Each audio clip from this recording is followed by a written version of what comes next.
Good morning, everybody. My name is Dr. Aaron Weiner. I'm a licensed clinical psychologist, and I'm the Director of Addiction Services at Linden Oaks Behavioral Health. It's Weiner, first name Aaron. I'm here this morning. Where do you practice, Doctor? Linden Oaks Behavioral Health.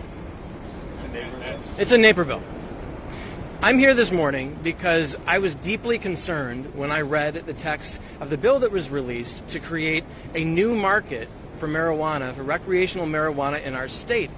It was incredible to me what the proponents of the bill present as something that is positive for health and what they're calling community restoration that actually pumps as much THC as possible into our communities.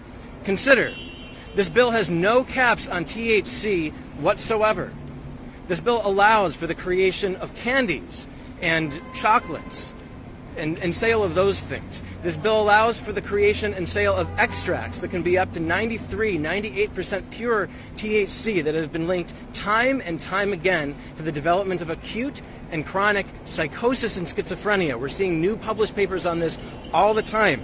It allows for advertising of marijuana. It allows for the sale of as young as 21 before the brain is fully finished developing. And we know that marijuana actually changes the shape of the developing brain over time and with high dosages.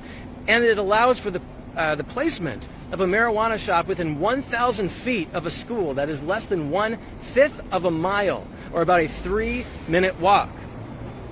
This is not what a bill for public health related to marijuana looks like.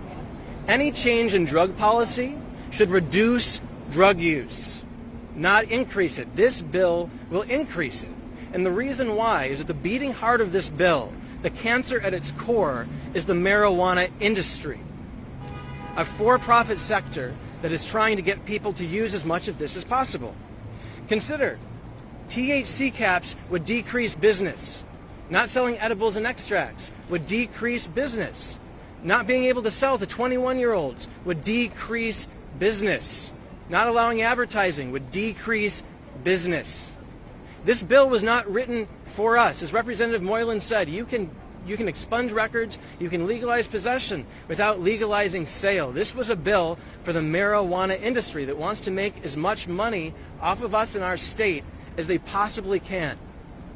We deserve better, and we can do better. And I call on all of our representatives, like Representative Moylan, to demand something better than this so that we don't create far more problems in our state than the ones that we're trying to solve by giving birth to a new industry that we don't need.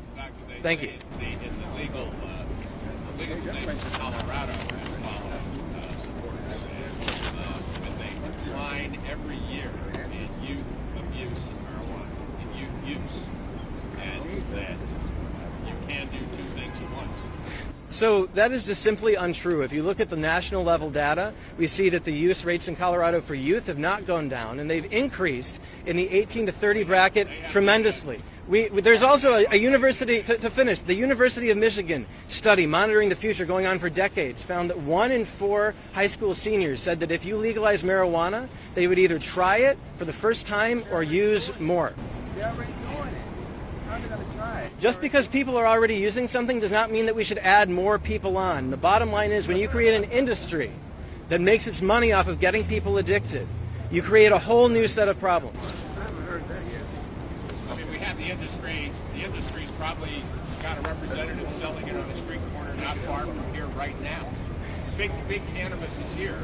It was run by 80% of El Chapo's drugs came through the Chicago area, according to a study by the DEA. Two wrongs, in my opinion, two wrongs do not make a right. And the stats that we're seeing out of Colorado, Canada even, if you look at the data just released from Canada, we see increases in use. The question, as a health professional, my biggest question is our state healthier? Is our state safer?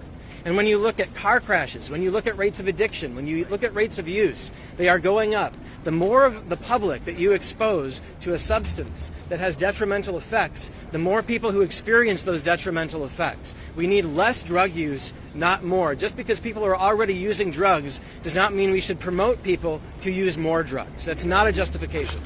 Car crashes resulting from marijuana. I'm sorry? Do you have any statistics We have many related. Marijuana use. Yes, Alcohol. we have statistics related to marijuana. We absolutely can share them. Truly, plenty of them.